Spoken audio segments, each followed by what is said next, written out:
If you like pop-up cards, then we definitely invite you to check out our website, KarenBerniston.com. Our crafting dies do all of the hard work for you, and you can spend your time creating these amazing interactive cards to delight anyone who receives them. We have YouTube video instructions to help you through the assembly of both our pop-up dies and all of our decorator dies. With over 65 different pop-up dies to choose from, there is definitely something for everyone, so we invite you to check it out, KarenBerniston.com. I've been loving all the interactive and fun fold cards so far, because let's be real, a standard A2 rectangle can feel a little predictable. But what if I told you that the same A2 card could twist, pop, and totally surprise the person opening it? Now don't get me wrong, I love an A2 size card. No custom envelope needed at all. All your stamps and dies are already made for it, and it's just so easy. But what I really love is when a simple card turns into something unexpected. At first glance, it looks like your classic A2, and then you open it and boom! I don't see this card design too often online, and when I do, the tutorials seem to be way more complicated than they actually need to be. Oftentimes they're in centimeters and not inches, but don't worry, I've got you. I'm going to break it down into super easy baby steps so you can follow along without the stress. And remember, you can pause after each step to keep things really easy. This is going to be so fun, and I promise it's easier than it looks. So let's do it together. So before we dive into the card, let's talk about the supplies that we need. You're going to need about 1.5 sheets of colored cardstock, 8.5 by 11, in whatever color you prefer. This is considered a basic supply, which doesn't count towards the 5 supplies. Similarly, with the 5 supply rule, you need some sort of paper trimmer with either a scoring function or a scoreboard, whichever one you prefer to use. But we will need to score things, so some sort of scoring tool will be necessary, whether it's your trimmer, a scoreboard, or a stylus and a ruler. My first of my 5 supplies, which you don't need to complete this card, is one of these sealed leaf sprigs dies.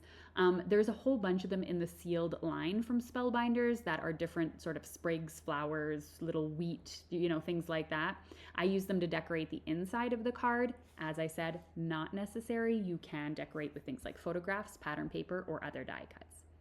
One of my basic supplies, again, is going to be a pattern paper. I'm using Dream Door from Dress My Craft, but use whatever you have in your stash. My second official supply that counts towards my 5 supplies is a sentiment. This is a sentiment with a coordinating die. Coordinating die is optional, but definitely helpful. You can also trim around your sentiment if necessary. You don't have a coordinating die, that is totally fine. Any sentiment will do, you don't need this set. My third supply are these little silver gems. These are confetti, meaning they're a sequin without the hole in the center. Sequins will also do. You could use enamel dots, you can use jewels, you can use whatever. You can leave off the bling if bling is not your thing. My fourth supply is a piece of vellum. I'm using roughly 2.5 inches by 11 inches, so you don't need a big piece. You can also use something like acetate to create the belly band if you prefer, like plastic packaging would also work, or if you want to create a cardstock belly band, you can also do that. Lastly, if you are applying gems, something like a jewel picker is super helpful when picking up those tiny little things. Again, not necessary, but I am using one. All right, let's take a deep breath, tell ourselves we can do it, and let's get started. Remember, the pause button's your best friend. So we have a piece of 8.5 by 11 inches of cardstock. I'm taking the 11-inch side, pushing it towards the top of my trimmer, and cutting it at 3 inches. I'm going to need 2 pieces for this. So these are 8.5 by 3 inches. Now I do want to mention something quickly. I'm going to show you the finished card, that the 8.5 inches is a must. But that 3 inches you can vary. So if you look at this, there are 4 rectangles when we open it up. The length or the height of the rectangles is determined by what you cut these strips to. So I would suggest for your first card, cut them at 3 inches, and then you can adjust them to just 2 inches or 4 inches to see what that looks like. All right, I'm taking one of these strips and I am going to score it in 3 places. One in the center at 4.25 inches. Okay, so I'm scoring it essentially in half. And now I need to score each of these halves in half. So my score measurements are 2 1/8, 4 1/4, which we've already done, and 6 3/8. I will repeat that, 2 1/8, 4 1/4, and 6 3/8. So now we have these 3 score lines, which leaves us with 4 rectangles that are evenly spaced. What I did notice, and I wanted to leave this in, was that my right rectangle looked bigger than the other ones. And I realized that my paper wasn't cut to 8.5 inches. So that was a little bit of a manufacturing error. So you may want to check your cardstock like myself in case for some reason it's not 8.5 inches. That's probably a pretty rare occurrence, but it just happened to me, so I thought I'd leave that in just in case. My second strip here, so we're going to take this one and we're going to fold it first. We are going to fold it in half, and then we're going to fold backwards the other 2 panels from the left and the right side. This is going to create an M when you open it up. I'm going to go through this once again, both of the folds for each of these in just a moment. So if you didn't catch that, you can pause and rewind, or you can watch it again in a bit. I'm taking my next strip and I am going to score it in half on both the length and the width. So from the short end at 1.5 inches, and when it's on the long side at 4 1/4 inches like the previous one. I'm just going to reinforce those folds with my bone folder. So let's go through those folds again. So once again, I'm going to fold this cardstock in half. It doesn't matter which way for this particular one. Then I'm going to fold each of the open areas upwards to create an M. This is the first strip that we created. So it'll make an M when it's done. The second one, I'm going to fold it in half widthwise and lengthwise and just reinforce that fold. All right, so let's start working on this particular one. I'm going to grab a marker. It doesn't matter what you grab here. You won't see these lines. And I'm going to draw a line from top to bottom. This is important and you do want to do it, whether it's in pencil or marker or whatever the case is. I'm going to flip it over and I am going to draw a line from left to right. So I'm literally just drawing a line on the score line that I created. And you'll see why this is important when we do the folding. It'll just make our folding a lot easier. Okay, so now that I'm done both of those strips, let's get started putting the card together. All right, let's get started with the folding. So I'm going to take this piece here that I folded in half length and widthwise, and I do have my pen marks on there. And what I'm going to do is take the top right corner, and I'm revealing the pen mark on the back, you can see. And I'm going to line up that pen mark with the pen mark on the front. So the pen mark on the back is going to line up with the pen mark on the front, and I'm going to grab my bone folder and just reinforce that line. I'm going to open it back up, and I'm going to do the same thing on the left side. Line up the pen mark with the pen mark, and then I'm going to reinforce it with the bone folder. Okay, once that is finished, you will notice that you now have an X on your cardstock and you can fold these pieces in. So what I'm going to do is I am going to fold those pieces inward. So that center bit is going to fold. I'm just going to work the fold lines here into a house. So once you have folded it, it should look like a house. Okay, easy. Stick with me, pause, go back, rewind, anything like that if you need to at this point in time. I'm going to reinforce that with my bone folder, again, just making sure those fold lines are perfect. All right, so next step is also very, very easy. I'm going to fold my house back and forth, just reinforcing that fold line. What I'm going to do now is I am going to split my house. So what I'm going to do is just fold over this flap. So now you can see I almost have like a separate roof, I guess you could say, a triangle at the top. And I'm going to do the same to the other side. I'm just going to fold the right side to the left side on both sides. And now I have 2 little legs on my house. So as long as you have something that looks like this, you should be all good to go. One thing that might happen to you is that one of your legs might be slightly longer than the other leg. So just trim the leg so that they're the same length. I had that as well. I only had to trim off maybe a couple of millimeters, so it really wasn't a big deal, or maybe like 1/8 of an inch. So reinforcing those bone folders, I've got my legs, I'm all ready. I am going to go ahead and cut off that little excess area because one's a little bit longer than the other. You do want them to be the same length. And then we are going to continue with the next step. We're pretty much done at this point in time. We just got to attach these two pieces. So I'm going to grab my M and I'm just going to lay it flat. So I have a rectangle. Okay.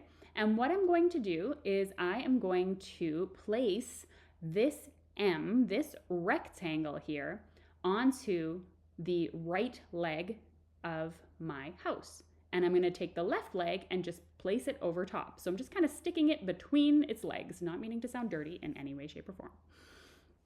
I'm going to take a piece of adhesive. I'm going to use double-sided tape so it's nice and strong, but you don't want it to be higher than 1 inch. So I'm using 3/4 inch tape. You could use 1/2 inch tape, that would be fine too.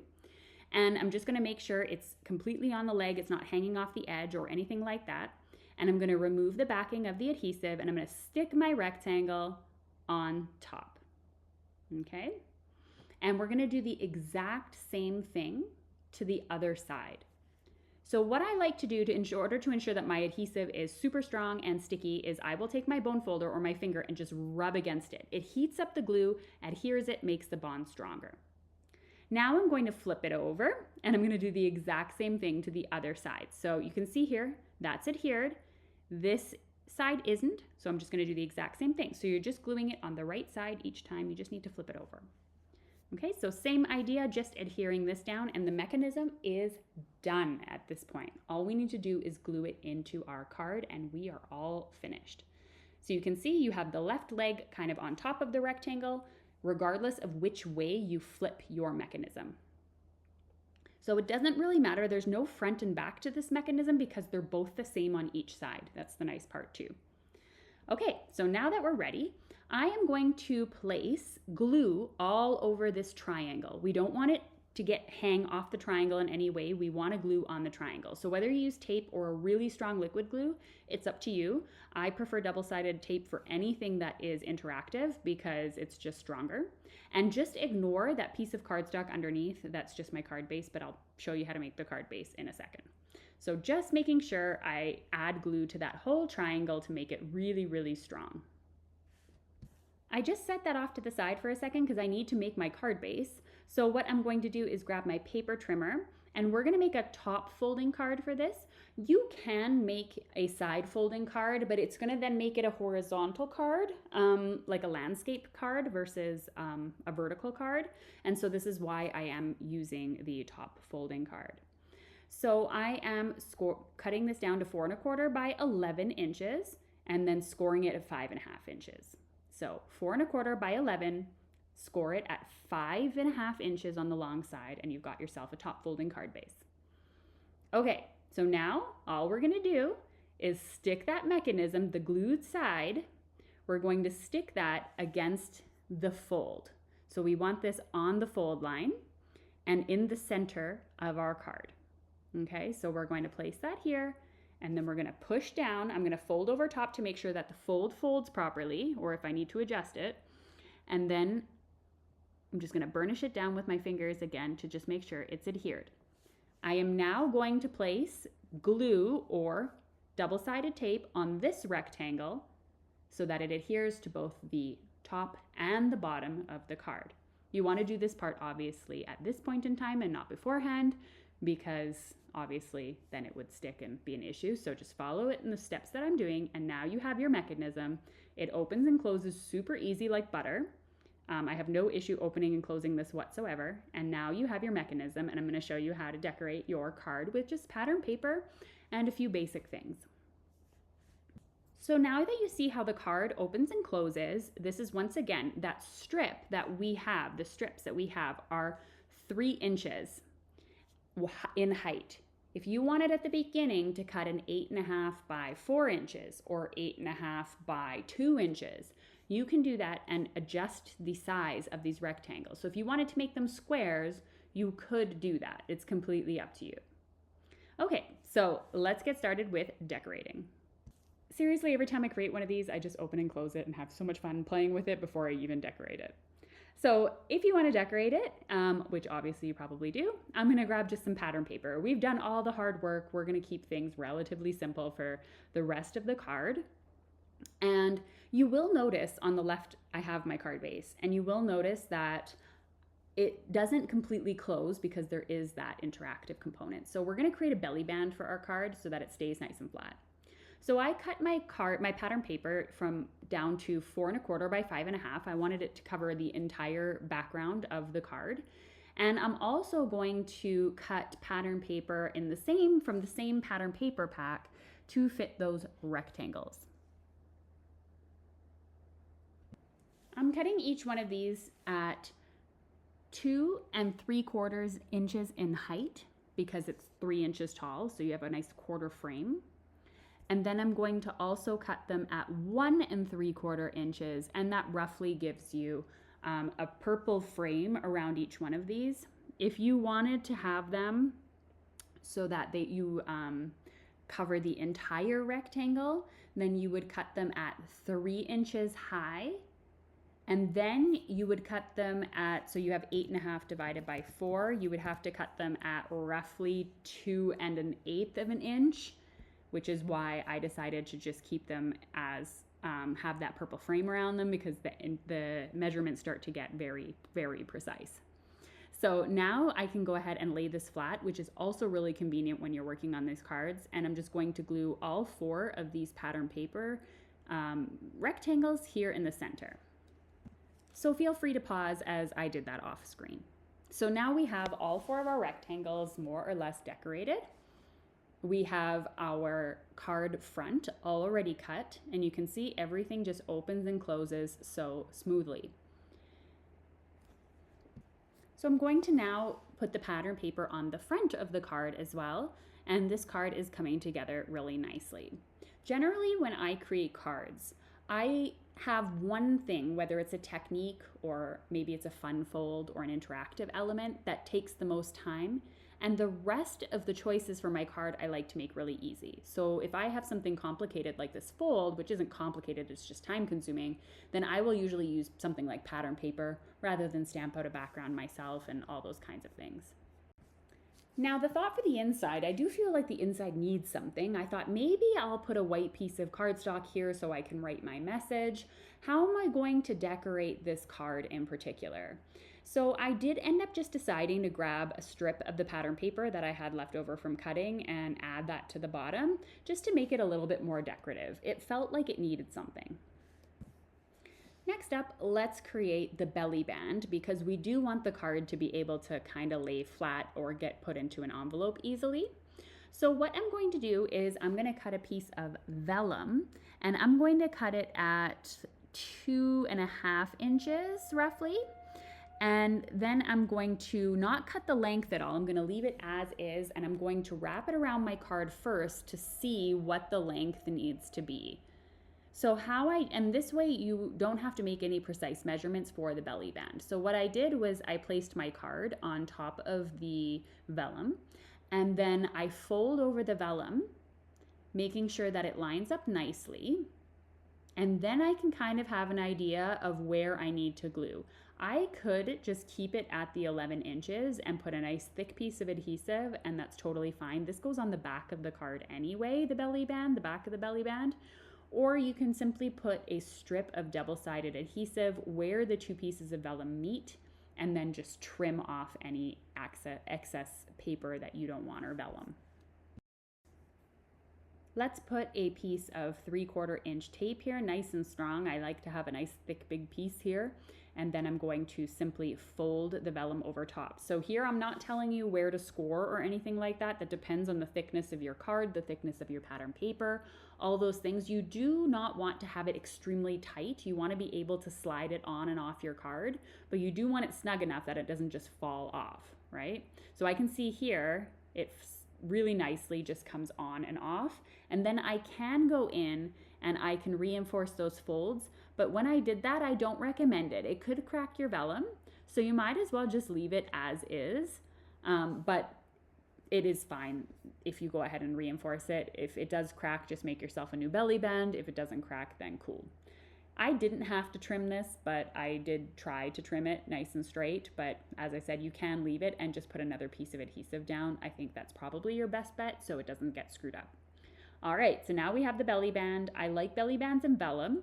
You could also put it in a colored cardstock if you want, but I like it in vellum because it kind of keeps the integrity of your card.